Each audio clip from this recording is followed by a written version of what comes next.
We're getting conflicting messages from the Chinese economy as well and what policymakers want to do, right? I mean, we are seeing perhaps more signals of wanting to support the economy. We could perhaps get the PBOC loosening policy again, but at the same time, how much will that actually help when the confidence is not there to start spending, to start borrowing as well? And what are the implications of that for the markets? Well, Heidi, I think you actually answered the question in asking it because even if they do stimulus, the sentiment on the ground is so deeply, deeply damaged. And I hear this anecdotally from people who go to China and they come back and they tell me that entrepreneurs feel their market share is being taken away from them by the state-owned enterprises. And so their margins are coming down. And to compensate for that, they're having to cut salaries, cut staff. And so that feeds through into very despondent kind of mood in the white collar sort of segment of society. So there's an old Taoist saying, the candle that burns twice as bright burns half as long. And I think that's probably the Chinese market. If they do stimulus, you can get a pop, and a very nice pop too.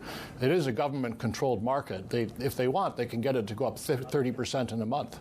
But it won't last long because the sentiment is so poor. Of that, doesn't that also mean that some of those state-owned companies that actually are walking the line of what the government wants to see in terms of long-term growth are meaningful opportunities? And are you invested in those names?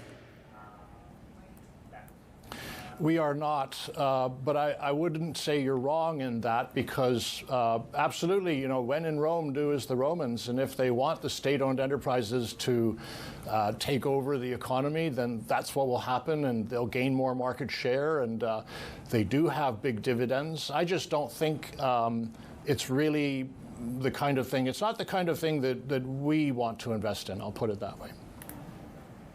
Are you more convinced when it comes to the longevity and the fundamentals of the Japan rally?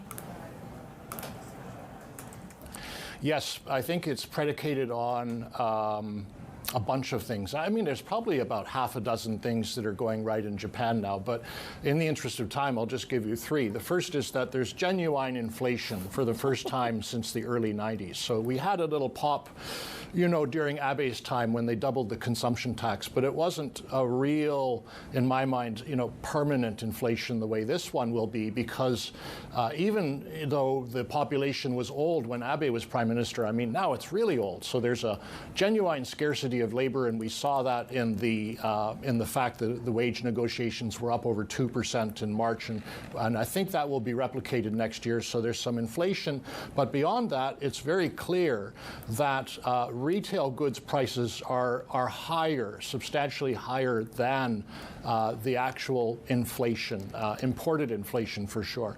And so companies are definitely raising their margins. And that should mean their returns on equity will go up. And my last point would be returns on equity should also go up because under the auspices of Hiromi-san, the new CEO of the Japan Exchange, there is a lot of pressure being brought to bear on companies to increase their payout ratios, which are half what they are in the U.S.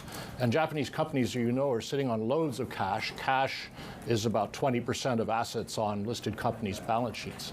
And so they are starting to do that. You would have seen Honda Motor, for example, had a $1.6 billion buyback that they announced last month. So those are all reasons that I think the rally in Japan has longevity, yes.